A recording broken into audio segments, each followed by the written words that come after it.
Warahmatullahi wabarakatuh. Perkenalkan, nama saya Rohan Effendi dengan NPM 30232100262. Di sini saya akan mempresentasikan tugas saya yang berjudul analisis penerapan prinsip Nebis in idem dengan nomor putusan 957K-Pit-Sus-2018. Pertama itu adalah latar belakang. Penerapan asas hukum dalam penegakan hukum itu sangat penting untuk mencapai keadilan. Salah satunya melalui asas Nebis in idem. Asas ini melarang pengadilan mengadili perkara yang sama setelah ada putusan yang telah berkekuatan hukum tetap, sehingga memberikan kepastian hukum dan melindungi hak-hak individu. Dalam konteks hukum pidana, penerapan asas ini berfungsi untuk mencegah pengulangan proses peradilan atas tindakan yang sudah diadili, yang dapat mengarah pada penyalahgunaan kekuasaan oleh aparat penegak hukum.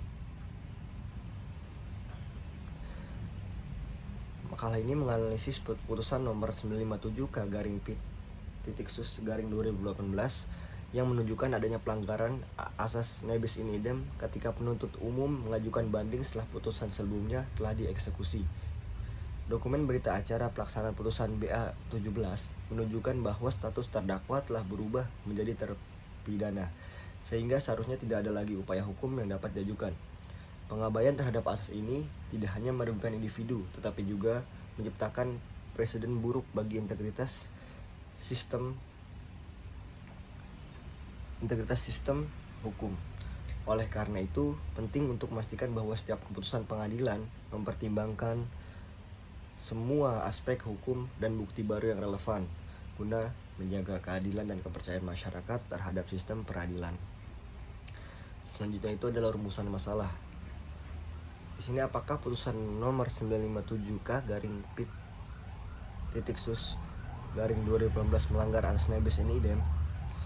Putusan nomor 957K-Pit-Sus-2018 ini menimbulkan pertanyaan mengenai pelanggaran asas Nebis in idem yang melarang peradilan mengadili perkara yang sama setelah ada putusan tetap. Dalam analisis makalah ini ditemukan bahwa penuntut umum mengajukan banding setelah putusan yang telah dieksekusi, sehingga seharusnya sudah berkekuatan hukum tetap.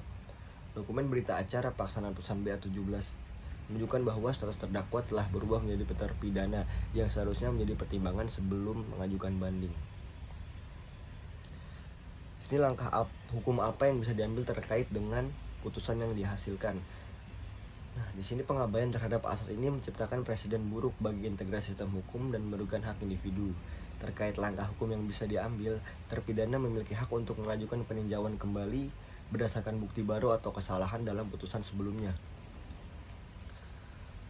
Peninjauan kembali merupakan upaya hukum luar biasa yang dapat diajukan jika terdapat bukti baru yang memenuhi kriteria tertentu, seperti kekhilafan hakim atau keadaan baru yang dapat membebaskan terdakwa. Dengan demikian, penting untuk mengevaluasi penerapan asas-asas hukum dalam setiap keputusan pengadilan guna memastikan keadilan dan kepastian hukum bagi semua pihak yang terlibat. Selanjutnya ada teori dasar asas Nebis in idem. Asas Nebis in idem ini adalah sebuah prinsip hukum yang melarang pengadilan mengadili suatu perkara yang sama setelah ada putusan tetap. Ini berarti bahwa jika suatu perkara telah diputuskan oleh pengadilan dan putusannya telah berkekuatan hukum tetap, maka tidak boleh ada upaya hukum lanjutan untuk mengadili perkara yang sama lagi. Konsep ini didasarkan pada adanya putusan hakim yang mencakup vonis yang tetap terhadap tindakan pidana, seperti pemberian hukuman, putusan lepas atau putusan bebas. Pembuktian merupakan proses kunci yang digunakan hakim untuk menentukan apakah terdakwa benar-benar melakukan tindakan pidana yang dituduhkan.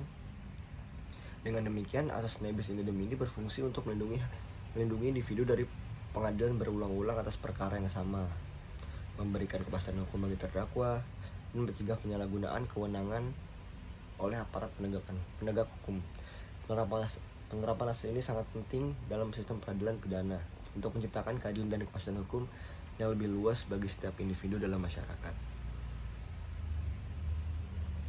Selanjutnya itu konsep vonis yang tetap terhadap tindakan pidana mencakup beberapa bentuk putusan yang dapat diambil oleh hakim dalam proses peradilan. Yang pertama itu adalah pemberian hukuman, yaitu adalah kondisi di mana hakim menjatuhkan hukuman kepada terdakwa yang terbukti bersalah melakukan tindakan pidana yang dituduhkan.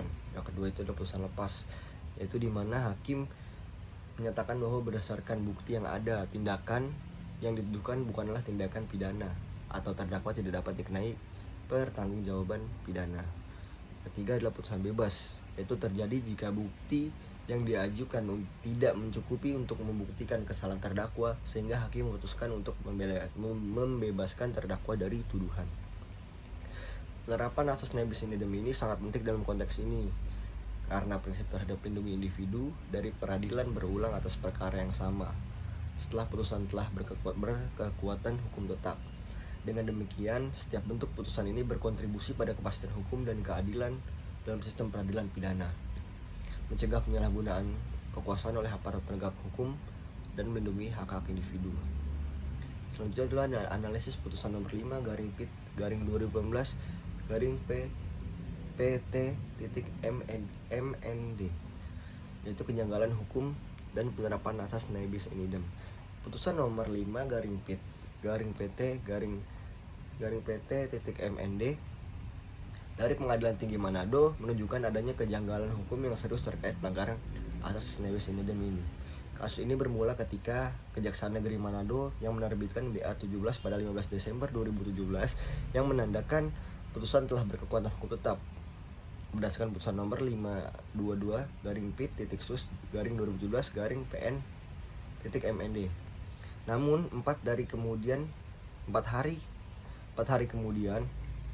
pada 19 Desember 2017, penuntut umum mengajukan banding meskipun kasus tersebut sudah dieksekusi dan memiliki kekuatan hukum yang tetap.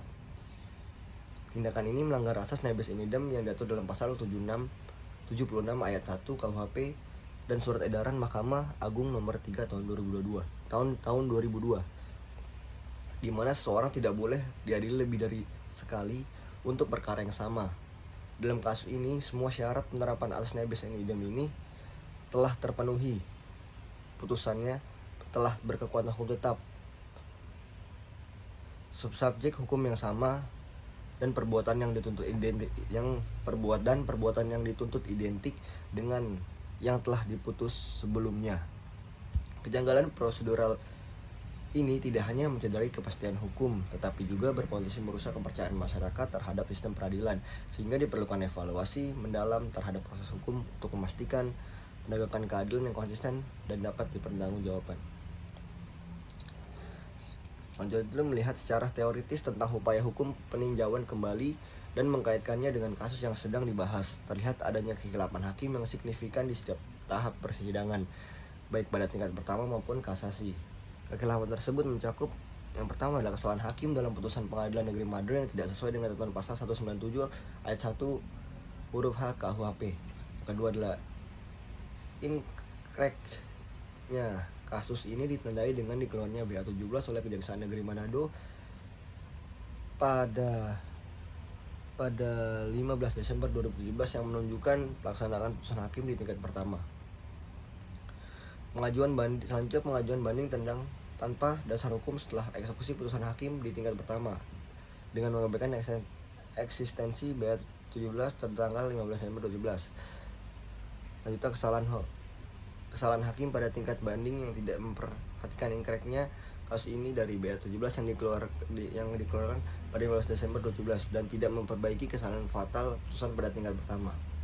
Kesalahan hakim dalam putusan kasasi yang mengadili kasus ini tanpa mengoreksi kesalahan di tingkat banding yang memutuskan perkara yang sudah berkekuatan hukum tetap berdasarkan BA 17. Tentu itu adalah kesimpulan. Berdasarkan analisis yang dilakukan dapat disimpulkan bahwa terdapat dasar hukum yang kuat untuk mengajukan upaya hukum luar biasa berupa peninjauan kembali dalam kasus ini. Peninjauan kembali diperlukan karena putusan tersebut telah memperoleh kekuatan hukum tetap yang ditandai dengan dikeluarkannya dokumen BA 17 oleh Kejaksaan Negeri Manado pada 15 Desember 2017. Hal ini menunjukkan bahwa pengadilan banding dan kasasi telah mengadili perkara yang seharusnya tidak dapat diadili ulang atau nebis in idem. Terdapat kekhilafan hakim yang signifikan baik di tingkat banding maupun kasasi yang tidak mempertimbangkan kekuatan hukum tetap dari putusan sebelumnya dan tidak meluruskan kesalahan fatal dalam proses hukum. Kesalahan ini menunjukkan adanya cacat prosedural yang dapat merugikan hak-hak terdakwa dan menciptakan presiden buruk bagi sistem peradilan. Sekian yang dapat saya sampaikan, kurang lebihnya mohon maaf. Wassalamualaikum warahmatullahi wabarakatuh.